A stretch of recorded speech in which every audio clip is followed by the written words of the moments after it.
Hey, welcome to another episode of The Pilot's Advisor. I'm Walter Storholt, and in a few moments, we're going to bring you a great conversation between, of course, Ryan Fleming, the Pilot's Advisor here on the podcast, who you hear from every episode, but he's joined today by a special guest, Captain Robert Eklund of Southwest Airlines. And this episode is going to delve into the significant new Tentative Agreement, the TA, for Southwest pilots. That's going to discuss its impact. They're going to discuss the implications of the TA and much more. They're going to talk about some of the key aspects of the contract that's coming out, including compensation, disability benefits, retirement plans, the implementation schedule. They're going to focus on some of the intricacies of the cash balance plan, the exceptional disability benefits, and that compensation increase. So this is going to be a really important discussion if you are a Southwest pilot, concerned about your financial future, wanting to know some of the ins and outs. This is going to be a really important conversation to listen to and hopefully pick up some great knowledge here. So they're going to talk about some of the pros and cons of these changes and give you that in-depth analysis that you might be looking for. So let's get to it. We'll roll the intro and then bring you the conversation between Ryan and Robert. Hope you enjoyed today's episode of The Pilot's Advisor. Welcome to The Pilot's Advisor with Ryan Fleming, a first officer with FedEx on the 777 at the helm. On this show, we'll delve deep into tailored financial strategies, insights, and wisdom crafted exclusively for those who rule the skies. We'll help you navigate your financial flight plan with the same mastery you exhibit in the cockpit. Prepare for takeoff into a journey of financial clarity and empowerment. The Pilot's Advisor starts now. Southwest pilots, welcome to another edition of the Pilot's Advisor podcast. And we have a very, very special show, bringing in the big guns today. I got a good friend of mine, former Academy grad, and I'll tell you a little bit more about his background. I think he flew 130s and KC-10s in the Air Force, Southwest Airline captain now, in the financial services industry, and I'm going to let him talk about that. But want to welcome to the show, and thank you so much. We have Rob Eklund on the show. Rob, welcome. Hey, pleasure to be here, Ryan. Well, of course, I'm not a Southwest Airlines expert. Been looking at the TA. It's an exciting time for Southwest pilots right now. And, of course, all my Southwest clients are asking me questions about this or about that.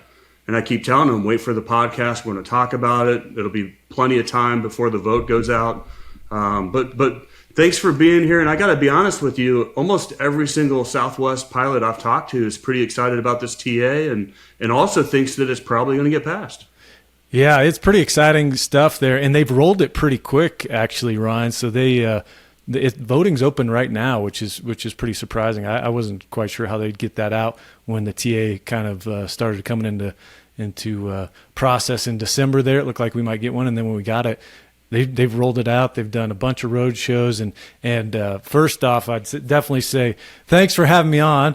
And I knew you way back before. I know we're going to get into this, but I knew you back before you were invited to the NFL Combine. So I did the math on this 27 years ago, Ryan, 1997. Oh, well, first off, you're showing how old we are now. Yeah, I had to. and then throwing me under the bus with that NFL Combine thing. So with that being said, I'm going to make fun of both of us. I like how we all have we're like little kids. We have our toys behind us. And just so I can get to the age, because Rob is actually a little bit older than me, so just so I can get to Rob's status, I'm going to put some cheaters on here that I'm just starting to have to use. Oh, there you are. Now I see you. Apologies for the face for radio. Yeah. So anyway, we like to have fun here, and obviously we've known each other for a long time. But I wanted to reach out to Rob because he has intimate knowledge of what's going on here at Southwest, and of course the TA. And I feel like Southwest pilots have been in the position that I'm in right now, being a FedEx pilot, where we've had negotiations going on for a long, long time. And so I'm super excited for you guys to have this new TA out there, and it seems like most people are pleased. So what we want to do is just get into some of the issues and some of the talking points on what we see as advisors. And of course, insert whatever kind of disclosures you want right now. This is not financial advice and all that. We're just here, two pilots talking about a new TA and excited about it. And like I said, I want to bring in the big guns here with Rob so we can talk intelligently about some of those things. I love it. Yeah, thanks, man. And yeah, I'm sure there will be bumpers added on for all the legalese stuff, but we're not giving advice, just talking about it. And obviously, I'm not representing Southwest in any capacity, just talking about the contract. And I'll try to keep my opinions out of it for sure. Okay, well, I think our pilots want a little bit of opinions here and there where you can offer it. But I'm going to let you roll with this. I mean, we talked about some talking points that we wanted to do. Talk about overall the contract, talk about some compensation. Some of the stuff with disability, retirement. I know there's a lot of questions about the cash balance plan, so I definitely want to talk about that and try to make sure people understand what they're trying to accomplish there and how it is from a tax perspective. So let's what do you want to roll with first?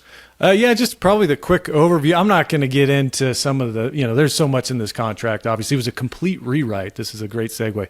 Complete rewrite of our contract. We'd had some decades old language that was in there that we needed firmed up, frankly. And they had some notes, I guess, that they take during these negotiations that really weren't in our favor, and the company would use them in a certain way, and pilots wouldn't like that. So this was really to firm all of that up, as not to mention clean up some of the disability stuff. The compensation's a no-brainer, but all of that was in this contract, and I think from the union's perspective, the company's perspective, they reached something that the pilots are going to be very happy with. I think that's an opinion there, but complete rewrite. There was, I think, 3,000 line items there, and 43% were changed, and language was firmed up, as well as improvements in compensation, retirement, disability, and scheduling work rules that I'm not going to really get into here. There's going to be a lot of tournament players, as we say at Southwest, that are going to be picking through that stuff. But focusing on the financial side, the disability, retirement, compensations right up there. Obviously, being in this industry and seeing it, I know with a contract, the devil is always in the details. And sometimes you have to wait till the contract's passed and you start seeing how the company is using certain language. So I hope a lot of those language changes benefit you guys. But the first thing I want to talk about is I get a ton of questions about a cash balance plan. And I'm actually going to have a break off of this from a CPA at Pilot Tax giving his opinions on the cash balance plan and what it was designed to do and some of the issues with it. But basically, and feel free if you disagree with anything I say, I do want to hear your opinion because you are in the industry. But what's going on is a lot of the company contributions that they're putting in are getting to such a high level. They want to have, it's going to actually exceed the IRS limit. 2024, we have 69,000. So, hey, how do we fix that? And so they're having that rollover go into a cash balance plan, which is all tax deferred. Now, in general, tax deferred money could be a good thing. You're not paying tax on it now. But because of these high contributions that all the airlines are doing in this industry, a lot of pilots have a ticking tax time bomb in retirement where they have way too much tax deferred money because they didn't have a Roth option all these years. So some of the downsides to the cash balance plan is when it gets rolled into there to fit more tax deferred money, you lose all control of it is a thing I really don't like. Also, it's invested very, very conservatively. Some of them are even like 40% equity, 60% fixed income, which is even more conservative than most people are in retirement, which I don't like. Okay. So those are some of the downsides. And I really like what Delta Airlines did, where they gave pilots the option to opt into it or opt out of it, where they could keep control and they could really crank up their Roth contributions, whether it's after tax conversions or just the Roth 401k, and then deal with the money afterwards. So it seems in this TA, it doesn't look like Southwest is giving you guys the option. If the TA passes, that spillover is going to go into the cash balance plan, which, like I said, it's not a horrible thing, but there's definitely some things I don't like about it. Yeah, that was a great tee up for me. I love it. So, comparing the Delta to the Southwest contract, they had the 18% there for the non-elective contribution. I think in 2026 is when we get that 18% right away, and then it'll be 20% later on for us, which is 1%. So the market-based cash balance plan for us is 1% automatic. You don't get to opt in, don't get to opt out. But what that does, it sets up a defined benefit versus the defined contribution plan, which I'm sure you've gone over, can go over. But all that does, to your point, Ryan, is with all this money that we're now making as pilots, sometimes our savings doesn't go up. So that defined benefit allows us to get more dollars in a qualified tax advantaged account, which, to your point, you have to weigh the pros and cons for each person in each situation. So give Ryan or myself a call for sure. There's nuances for younger folks that they probably don't want to be in that 40-60 portfolio that it rolls into, but there's some security there too. So definitely situation dependent. But what I love about it is it's a very elegant solution that Southwest came up with. It's 1% just off the top, and then any non-elective contribution spill money would go into that. So above the 415C limit that you talked about, the 69,000, that would spill into it in addition to the 1%. So if you're making, the magic number for the 401A17 is 345,000, you get the 1%, so 3,450, and then spill in addition to that for, this next year could be 16,100. So as opposed to, and I'm throwing a lot of numbers, so rewind if you need to, 69,000, limited for this year for under 50 years old, you'd be able to get up to $85,100 in that qualified account. So that's kind of nice. We like that. It's good. The pilots you work with must be a lot smarter than the pilots I work with. I try to talk concepts. Concepts, that's better. That's better. Because otherwise, I get to look like this, like deer in the headlights look. But ultimately, saving is better than not saving. So if it forces you or helps you to keep some of that money being saved for retirement, that's a great thing. I'd much rather have that happen than it spill over into your income and then you go spend it wherever. And I get to see all these the differences in all the airlines and what their TAs have and what their retirement plans have. Something that I saw on this that I thought was amazing is a change that you guys had in disability. And I want you to talk about that because at FedEx and some of the other airlines, you're always capped, okay? They're going to do a 12-month look back, and then they're going to pay you, like at FedEx, it's 60%. But it's going to be capped at some number. And I was looking at yours, and I was like, oh, my God, this is amazing. There's no cap. So you could have a huge year, go out on disability, and then be locked into an amazing income. I was like, wow. Yeah. Before I get to that, Ryan, the one thing I would say with the market-based cash balance plan that you kind of talked about is having that decision. You don't get the decision on the 1%, and then it goes up to 2%. And that's all in addition. If you look at the big four, as we say with American, United, Delta, and Southwest, that's above and beyond any of their non-elective contributions. So that 1%, you could say could go towards, your pay rate, which if you're trying to get towards that 757, 767 narrow body rate, that would help with that. But then above that spill cash, as we say, the NEC spill cash, what's important about that is you do have control of your own 401k contributions, and you can throttle those back, forcing more of the company dollars into not the market-based cash balance plan, which is important. So you do have a little bit of control, or quite a bit of control on that spill cash, just throttling back your 401k contributions. Yeah, absolutely. And I also think I like it because it is, if you kept your contributions where you're trying to max out, it's forcing discipline too, where it's forcing that to be retirement money, where it spills over and it's retirement money. So we don't go see that shiny Corvette or that new boat. I know the way. I'm one of them. I know the way pilots are, man. They like to go blow it. And there's going to be a whole break off of this where I talk to a CPA as well, because those retro checks that you guys are going to get, that's going to be a big deal, and you don't want any tax surprises. So if you're one of those individuals that's going to go spend that versus saving it for that tax bill that's coming, we're going to have a whole breakaway where a CPA talks about that for you guys. That's going to be great. I'm so glad you're doing that for folks because they need that help. And I would love to talk, circle back to that too, because there's a couple of foot stompers with that your clients definitely want to know about with that, as they're calling it, ratification bonus pay, the RBP. But to your disability question, I think that's huge that we are finally fixing that for Southwest. I know a lot of carriers had some better disability plans than we did, and ours was overly complex. I mean, you almost had to have a PhD to figure out when you were certain disabilities were going to kick in. You had your short-term disability, your long-term disability. Won't get into that. It's very simple now. So you have the 60-day elimination period, and that's set. So you don't have to worry about all these different calculations. It starts then, And to your point, it's 50%, which some people are him and hawing because it used to be a different ratio for our, and I'm not going to talk about those because it just convolutes the issue, but there's no cap. The old plans had caps. These ones don't have caps. And if you get into to your point, a non-taxable, you can select the non-taxable versus the taxable.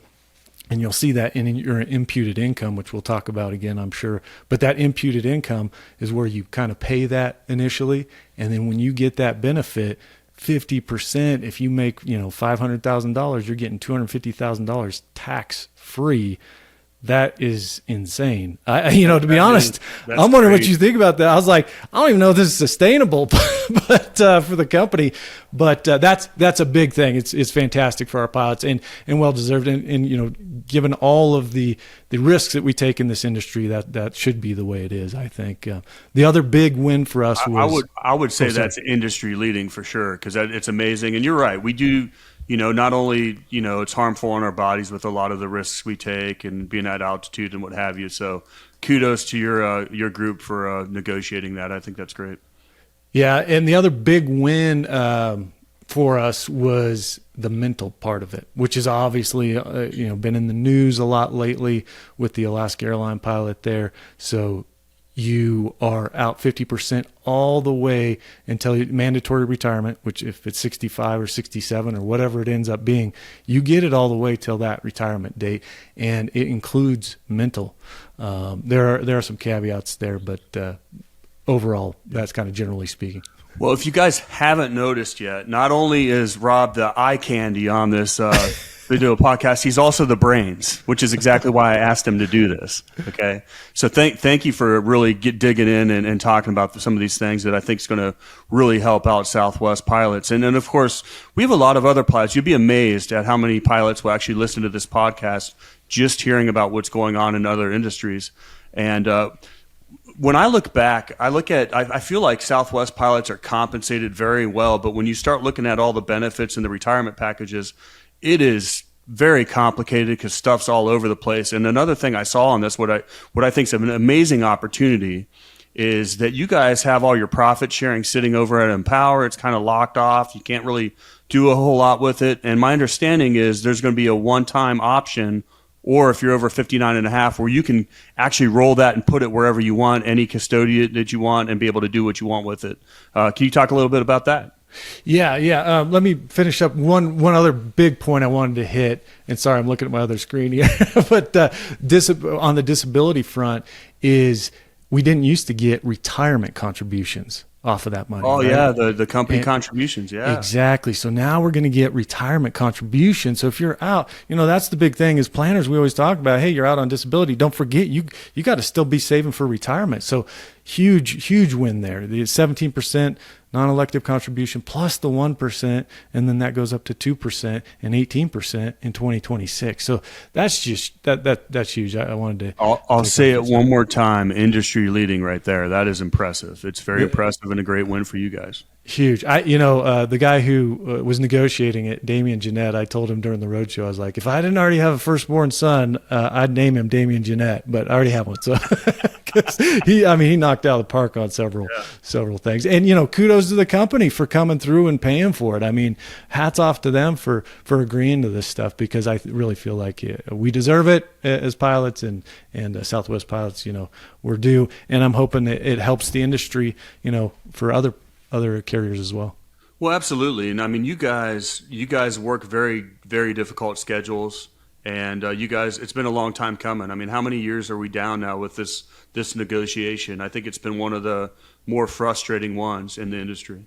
Yeah. It was called Contract 2020, so that gives you some perspective on how long we've been doing it. I know we're going to talk about this a little bit, but hats off again to the union and the company. But the union, they came out, they just put the facts in front of us, and they let the tentative agreement really speak for itself. There was no sales job on their part. And if you haven't gone to swapa.org, if you're a Southwest guy or gal, and check that out, they have so many videos and podcasts that they do a fantastic job of getting into the really gritty details of the TA. So and I have to step in there and say something, because at the company I'm at, we've had a problem with this. Rather than having a TA speak for itself and see it all that, hey, this is what we have and it's industry leading and we want to all vote for this.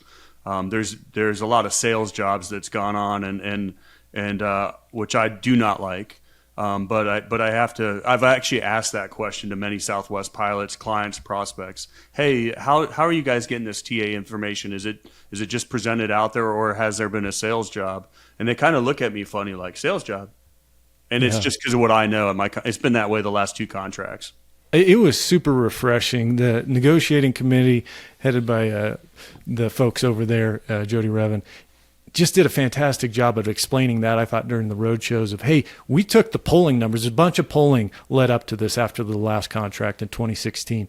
They did a bunch of polling, and they let that drive the negotiations. Now, they obviously weren't going to put out what those numbers were, because then the company would know where we wanted, what we wanted. So those numbers are close hold for sure.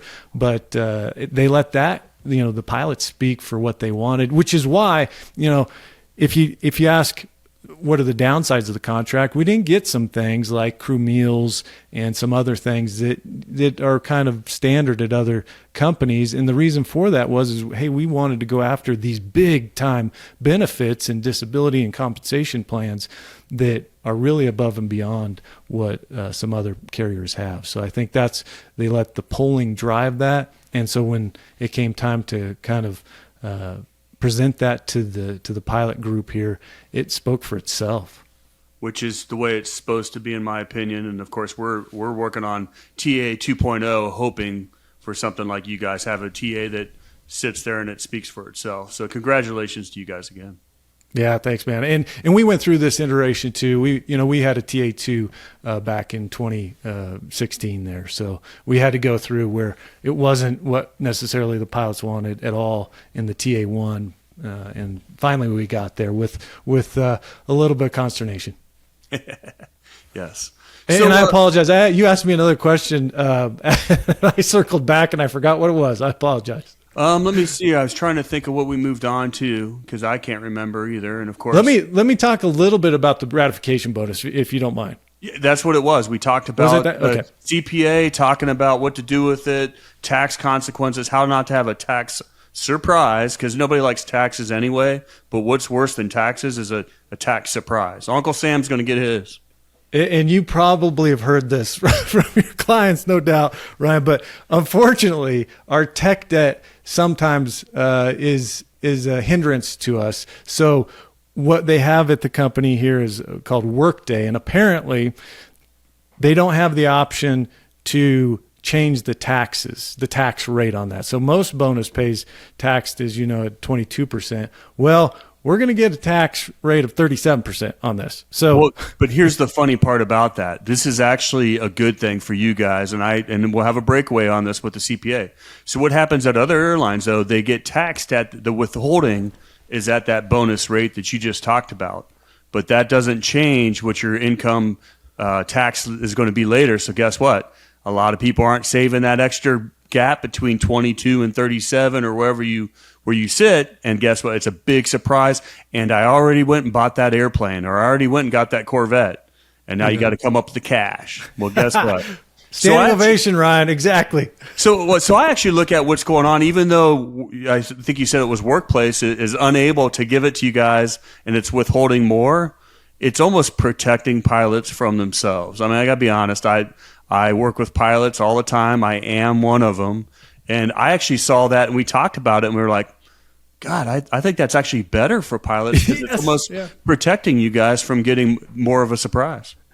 No doubt. I mean, obviously we don't love giving money when we don't need to, but at the end of the day, it's going to all come out in the wash when you file your taxes. And if you really want to, a few months down the road, that's what we've advocated at Leading Edge there is, hey, take a look at your pay. And if you need to adjust, go in and change your W-4 and have less taxes come out. But I think you're exactly right. It's almost like you listened to my conversation that I recorded previous to this with Zach Smith at Pilot Tax, because we're talking about how it wasn't going to come out at the normal rate, but it might be okay. Yeah. Charlie and Kevin over with me there. They we were talking about it, and they had some great points. So I love it, man. Yeah, and the other thing too, so just so you know, or your listeners know, you probably already know this, but you're going to get that what looks like, and if you go to swapa.org and check it out under the resources and calculators, they'll tell you what they have. It's not exact, but pretty close to what you're going to get in the ratification bonus pay. Remember, that's the top end. That's the gross. So 37% is going to come off that. Then a 1% dues for SWAPA. And then your FICA comes out at 7.65. So take 45.65% off of that, and you'll realize what you're doing. But I'll throw in this I just caveat. got sick just hearing that. What? Almost 50% of my money's not even showing up? 50%. Yep. And then that's not even taking into account whatever you have selected for your 401 or for your bonus. Excuse me. It's Schwab, your bonus. Voting, Yeah, your bonus contribution to your 401k. So that bonus contribution will come out as well. If you have it Roth, if you have $100,000 you're getting a bonus, take $45,650 out of there because you're getting all taxed on it. Even if you have 20% Roth. If you have pre-tax, now you lower that a little bit. So something to keep in mind, because you're obviously doing the pre-tax, and it takes some of those taxes away now. And once again, with that, we're not giving advice. There's a bunch of different strategies based off of what you think may or may not happen today or in the future, or who gets elected. So just know, or talk to a tax professional on what might be the best route for you. Yes. What else you want to cover here? We got. I think we've covered a lot of this, and to be honest with you, I would like you, once again, talk about the compensation, talk about how that flows in, because I always joke with you guys or some of my friends that are Southwest pilots. I'm like, hey man, what equipment are you on now? Quick number: 50% increase over the life of the contract for the compensation. We get 29.15, about 29%. On the effective date of January 1st, 2024. And I think it's closing 2022. So the January 22, excuse me.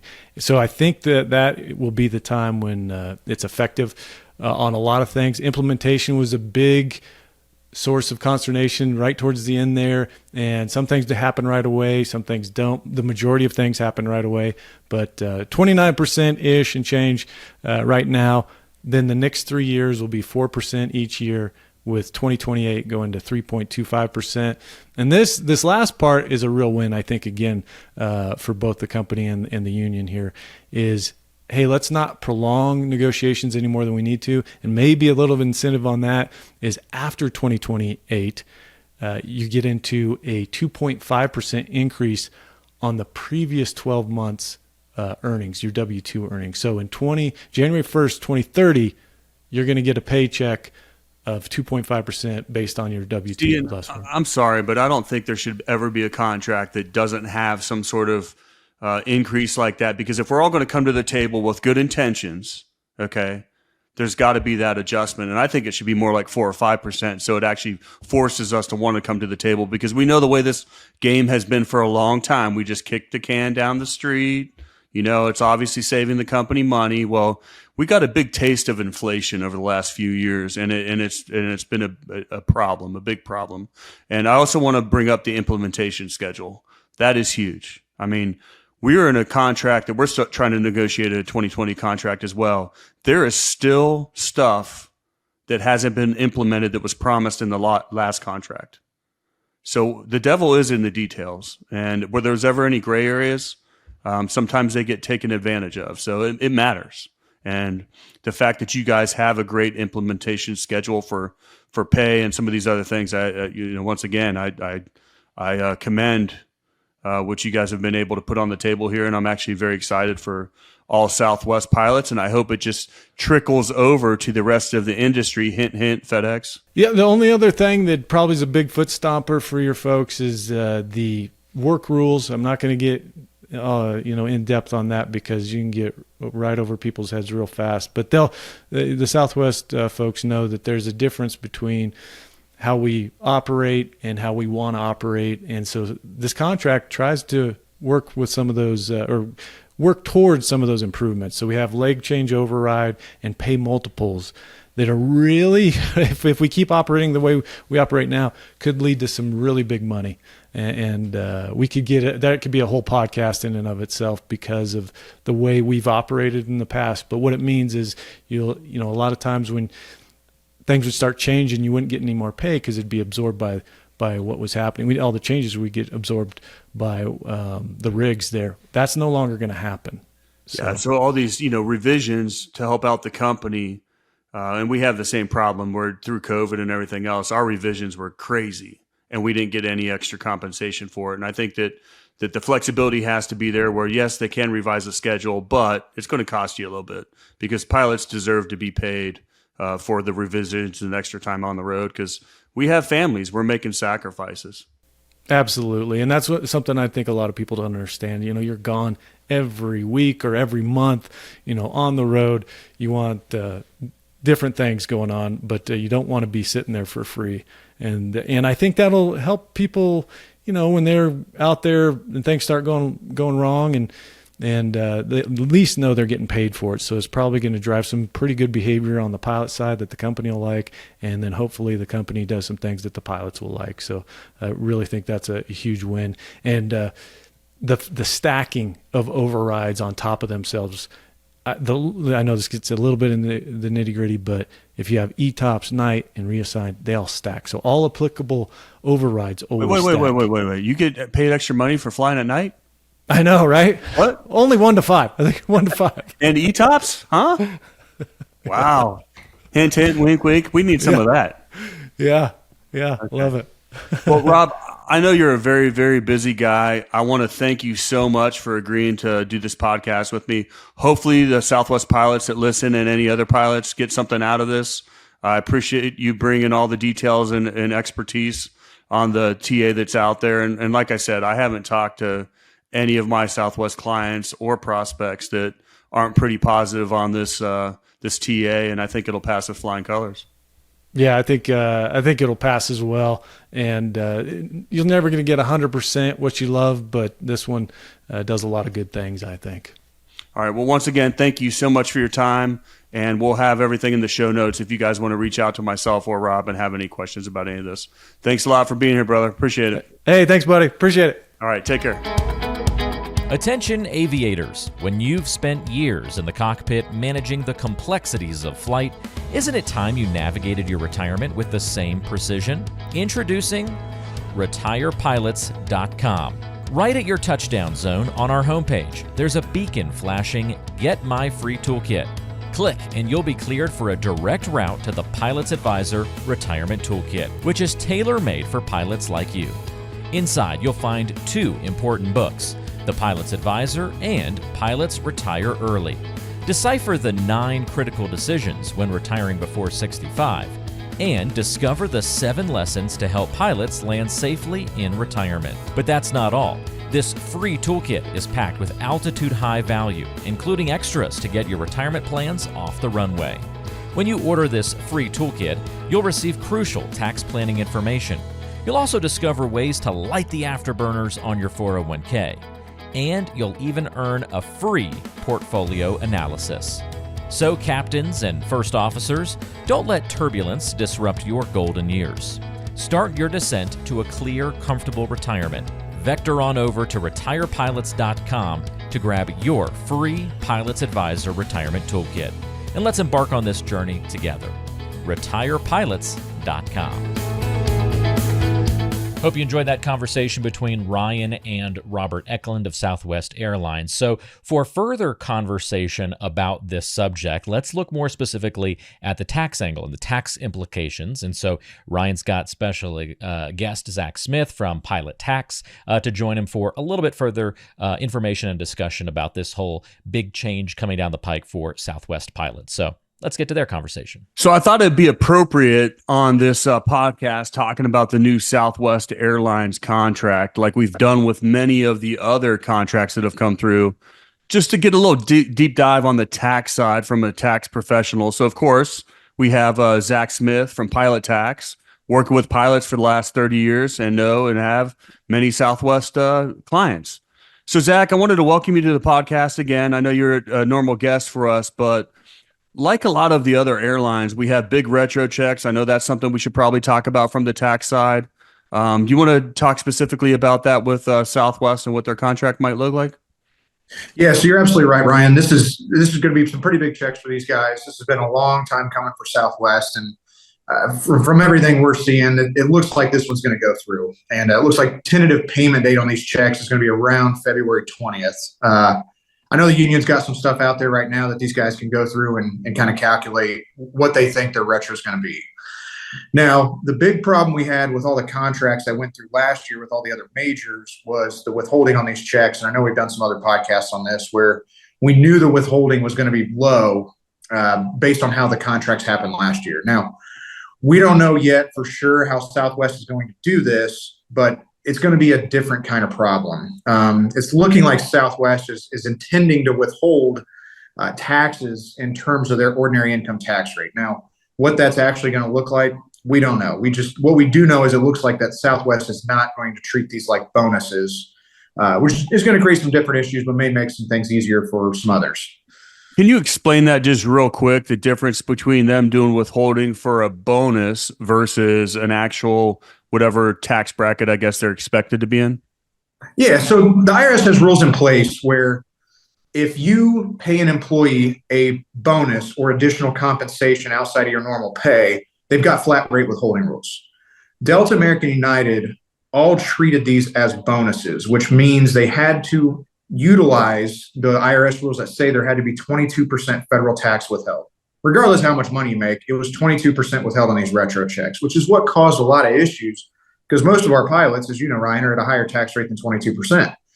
So it sounds like Southwest is going to try to treat these retro or ratification pays as regular income as opposed to differentiating it as a bonus. So in other words, Southwest is being a little bit more proactive to kind of eliminate some of these problems where they'll be withholding for the tax rate that the pilot probably will be in. Now, of course, depending on how big these bonus checks are, I imagine there's still the possibility of it pushing them into another tax bracket altogether, though, right? I think it's more than likely it will be pushing them into another tax bracket. I mean, from the clients that I've talked to, anybody that's got any kind of time on Southwest, these could easily hit six figures. So I don't doubt that these are going to push people in the next tax bracket. And then the complicating factor with this is a lot of our pilots, either their husband or wife also works. So it's going to create withholding issues on the spouse side because we're moving these guys and gals up the tax bracket so fast. Okay. Well, that's why we want to have you on the podcast here, because we want to plan for that stuff. Nobody likes tax surprises, let alone, I know I argue with you, we don't like taxes at all, but it's a necessary. No. And so if we can at least plan for that, then we don't have that surprise. But from the financial advising side, this is where I go back and say, hey, take that bonus, act like it never happened. Take that retro check, act like it never happened. And whether you invest that money in a taxable account or you have it in something else, you have that war chest right there to handle any tax issues you have, or hopefully we can make that money grow from the time that you receive that money until you file your taxes for 2024. So that's my advice is act like it didn't happen, let it work for you, and then any tax issues that come up, then you have the money there to pay for it. And of course, we all know Uncle Sam's going to get his cut. I mean, that's just the way it is. So absolutely. And that's what the common calls we're getting right now is, Zach, what can I do about this? Well, my response is I've got nowhere to hide this money. It's coming through on a W-2. We can't bury it. It's going to show up. There's nowhere to put it. It's going to be on your W-2. We're going to pay tax on it. There's really nothing we can do about it. Now, what you do with the money after you receive it, like you're saying, Ryan, if we choose to invest it, I want the Southwest guys to have the understanding, the guys and gals, that you are likely going to be in a different tax situation going into filing the following year. It's even worse for American, Delta, and United, the way that they did it. I think Southwest is potentially making this a little easier, but I don't want everybody to think that there may not be a little bit of surprise come tax time. So we need to tuck some money away and kind of plan for that. Okay. And then lastly on this podcast, many Southwest well, not only Southwest pilots, but a lot of the other pilots tend to watch these podcasts. Some of them are already pilot tax clients, or they're my clients, where we always try to get them to work with pilot tax because it makes a lot of these issues easier and streamlined. If there's any listeners out there, the podcast or on the YouTube channel, that want to get tax advice or maybe want to start working with pilot tax, how would you want them to reach out to you? I know we're just into the new year. People are starting to think about taxes. You don't want to wait to the last minute. What's the best way for them to get in touch with pilot tax? The easiest thing, go right online to our website. We got a contact form there. Submit your information, or the phone number is right there on our website. Give us a ring. We'll get a time set up to chat. Make sure you'll be a good fit for us and see what we can do to help. The cash balance plan is essentially a setup. In the agreement and the contract that's being initiated here, they recognize the fact that with the match that's required by the airline for the retirement, or the contribution required by the company for the retirement, that with the increase in wages, that they were going to end up exceeding the IRS allowed amount for total contributions into a 401k plan. So the question became, the contract says you have to contribute a percentage into my 401k, but what happens when that's completely maxed? Well, the solution they came up with was, we'll come up with this cash balance plan, right? Which is simply another tax deferred account where this excess contribution from the company is going to get dropped into. Now, Ryan, you had talked about some of this before. From a tax side of things, this is just like any other traditional retirement contribution that goes into another fund that's separate, typically conservatively invested, and more deferred money. You can't touch it till 59 and a half. It'll be considered traditional money. Benefits to it: we don't pay tax today. It allows it to grow in this account. It keeps your tax bracket down right now. But Ryan and I had talked and discussed, and very much on the same page, that the cash balance plans you don't have control of the money. The money goes in and it's going to be invested according to the way that the contracts work, and we can't do anything else about it. It's stuck in there until you retire, until you hit 59 and a half.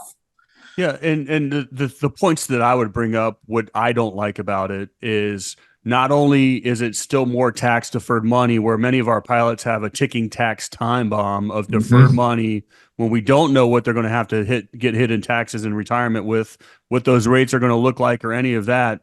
But at the same time, it's invested with 40% equity, 60% fixed income, which is way more conservative than any other retiree would normally put their money, versus something else that we talked about, which I really like about Delta's plan that not a lot of other companies have, where they have the cash over cap. And so what happens is, Delta pilots have a lot of ability to get as much Roth money as they want inside that 401k plan, inside that limit, which for this year, 2024, is 69,000. And then it spills over into income. So now they have that money to do whatever they want to do with it. But continuing to pack tax deferred money is really hurting a lot of our pilots, because I don't think they really understand what the distribution phase of retirement is going to look like. And it's contributing to a bigger and bigger tax problem later. Well, that's exactly right. While you're making good money, you're in the height of your career, most people say, I'll take the deduction today, I'll be at a lower tax rate when I retire. Well, I call it the old school way of thinking. Yeah, is there some truth to that? Potentially. However, you're missing out on potentially 20 years of tax-free growth if we allocate more of this to the Roth plans and things like that, things that you and I talk about all the time. And where we have to be careful, though, is that no matter what we do, a lot of these pilots, regardless of the airline, are going to end up with too much money in traditional accounts anyway, even if they contribute all their money to Roth, because any company contributions that go in are automatically traditional. So even for somebody who contributes Roth all the time, we're still going to have a small retirement ticking time bomb. It's just going to be smaller, right? Smaller than somebody who goes all traditional. And our feeling is these cash balance plan is potentially making this problem a little bit worse. But there's nothing right now. We don't know that there's anything we can do about it for Southwest. Yeah, that's what it doesn't sound like under this TA that they're going to have the ability to opt out of it like the Delta guys did. And the thing that I would say is, especially for my older clients, guys that are 60 to 65 right now, for the far majority of their career, they haven't even had the option to put money into a Roth 401k. It wasn't a thing. True. So we're seeing guys that have $2-3 million of all tax deferred money right now. And then it's going to probably continue to grow. And then, once required minimum distributions come up, they got a real big problem and they don't even know it. And, absolutely. And that's what's tough. That's what's tough. Tax deferred money is good, but you lose a lot of control, and you might get hammered on taxes. And that's all we're trying to do, is just let you be aware of your options and know that, pay me now, pay me later. Uncle Sam's going to get paid. But in most cases, it's a lot better for us if we can control when we decide to pay that tax. Would you agree with that? That's exactly it. And that's what I try to tell all of our clients is, I can't get you away from paying tax. What we try to do is control when and how you pay it. It's going to get paid, but if we can time it and do it the way that we want to do it, it can be a lot better in the long run. And that's the thing. With these retirement contributions, everybody gets, fairly short-sighted, right? I'm making a lot of money this year, I'm going traditional. we got to look 20 years down the road or 30 years down the road, depending on when you get hired. And incomes are going up on these contracts. These guys, these pilots are going to make a lot of money over the next 20, 30 years. And we've just got to keep an eye on this stuff. All right. Well, Zach, I appreciate your time once again. I love the fact that we can get pilots in front of a CPA and talk about their specific contracts in an industry that you are very well acquainted with. Pilot Tax has been working with pilots for over 30 years. They're our choice of referral at the Pilot's Advisor. And if you guys want to reach out, we'll have that information for you. Zach, once again, thank you so much for your time. Thank you for being on the podcast.